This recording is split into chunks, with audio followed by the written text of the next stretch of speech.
আল্লাহর ধ্বনি দেওয়ার জন্য দাঁড়িয়ে আছে, সেগুলোকে লুটপাট করার জন্য তারা এখন আইন পাশ করতে চায়, মুসলমান নিধনে নামতে চায়, মুসলমানদের দুনিয়া থেকে নিশ্চিহ্ন করতে চায়। ভারত নিশ্চিহ্ন হয়ে যেতে পারে, মুসলমানরা নিশ্চিহ্ন হবে না দুনিয়া থেকে। যারা শেখ হাসিনাকে প্রতিরোধ করেছে, প্রয়োজনে ভারতীয় র এবং নরেন্দ্র মোদীকেও প্রতিরোধ করবে ইনশাআল্লাহ। বাংলাদেশের হিন্দুদের কোনো আতঙ্ক নাই, বাংলাদেশে হিন্দু মুসলমান ভাই ভাই। আপনারা ভারত বরং আপনার দেশের মুসলমানদের রক্ষা করুন। দুইটা জাত আছে, ওই ইহুদিদের জায়নবাদ আর নরেন্দ্র মোদীর হিন্দুত্ববাদ। এই দুই বাদের মূল উদ্দেশ্য হচ্ছে দুনিয়া থেকে মুসলমানদেরকে বাদ দিয়ে দেওয়া। এই উদ্দেশ্য এবং লক্ষ্য নিয়ে ওই ইহুদিরা এবং নরেন্দ্র মোদী একজোট হয়েছে। এর মধ্যেও দুইজনের পার্থক্য, ইহুদিরা যা করে সরাসরি করে, কোনো রাগ ডাক নাই, মুসলমান নিধন করে। আর ওই নরেন্দ্র মোদী তাদের যে সংস্কৃতি আছে ভারতের, উলঙ্গ সংস্কৃতি, বলিউডের সংস্কৃতি, ওরকম বেহায়ার মতো কার্যক্রম করে।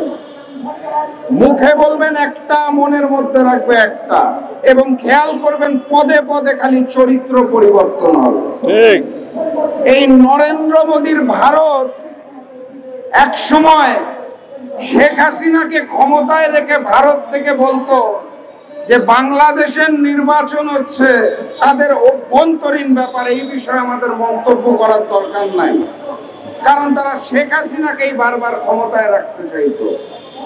এখন সেই ভারত নতুন করে বলছে সবাইকে নিয়ে নির্বাচন করতে হবে, ইনক্লুসিভ নির্বাচন চায়।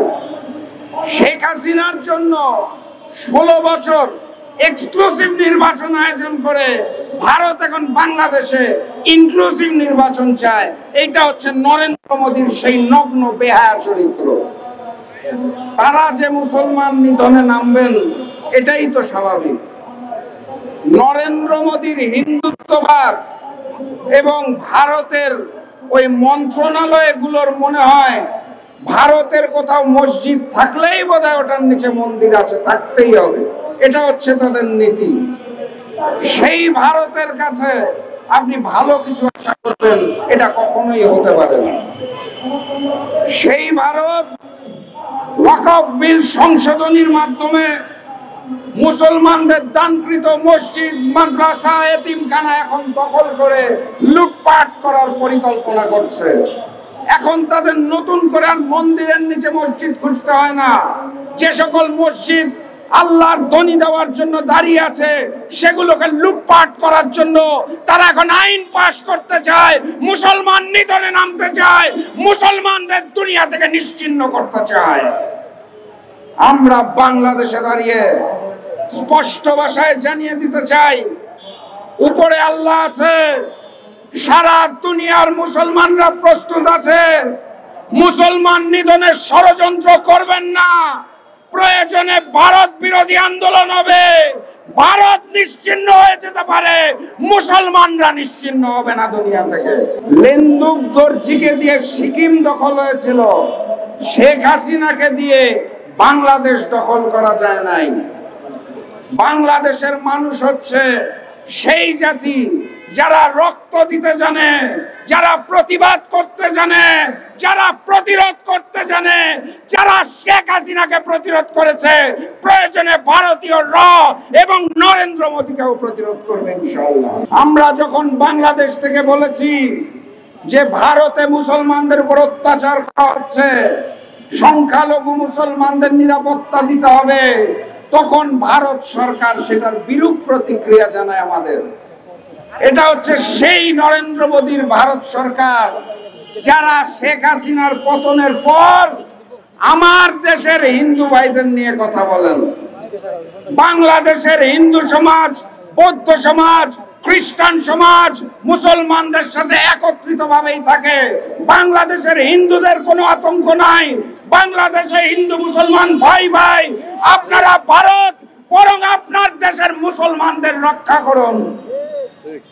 মাত্র রমজান মাস যে শেষ হলো, সেই রমজান মাসেও হোলি উৎসবের নাম করে হিন্দুস্তানের উগ্র হিন্দুরা মুসলমানদের উপর আক্রমণ করেছে। মসজিদে যেতে বাধা দেওয়া হয়েছে। আর এই ওয়াকাফ আইন নিয়ে কি বলবো, সংশোধনী নিয়ে কি বলবো। এখন তো তাদের পরিকল্পনা হচ্ছে সারা ভারত থেকে যত মসজিদ, মাদ্রাসা, এতিমখানা আছে তাকে উচ্ছেদ করে দেওয়া। আমি বাংলাদেশের একজন ক্ষুদ্র সচেতন রাজনৈতিক কর্মী হিসেবে মিডিয়ার ভাই এবং বোনদের মাধ্যমে জানিয়ে দিতে চাই, বাংলাদেশের মানুষ হিন্দুস্তানের মুসলমানদের অপমান সহ্য করবে না। নারায়ে তাকবীর বলে আমরা প্রস্তুত আছি। ইনশাআল্লাহ হিন্দুস্তানের মুসলমান ভাইদের সাথে আমরা আছি। আমরা ফিলিস্তিনের যে মুসলমান নির্যাতিত ভাইরা রয়েছে তাদের সাথেও আছি। আজকে আর বক্তব্য দীর্ঘায়িত করব না, শুধু বলে দিয়ে যেতে চাই, ওই ইহুদিদের জায়নবাদ আর হিন্দুস্তানের হিন্দুত্ববাদকে বাংলার মুসলমানরা প্রতিরোধ করবে ইহুদি পণ্য এবং হিন্দুস্তানি পণ্য বয়কটের মাধ্যমে ইনশাআল্লাহ। আগামী দিনের স্বপ্নালী মুসলিম বিশ্বের প্রতি আহ্বান জানিয়ে আমি আজকের মতো বিদায় নিচ্ছি। বিজয়ের পথে যাত্রা শুরু, জীবন অথবা মৃত্যু। আসসালামু আলাইকুম।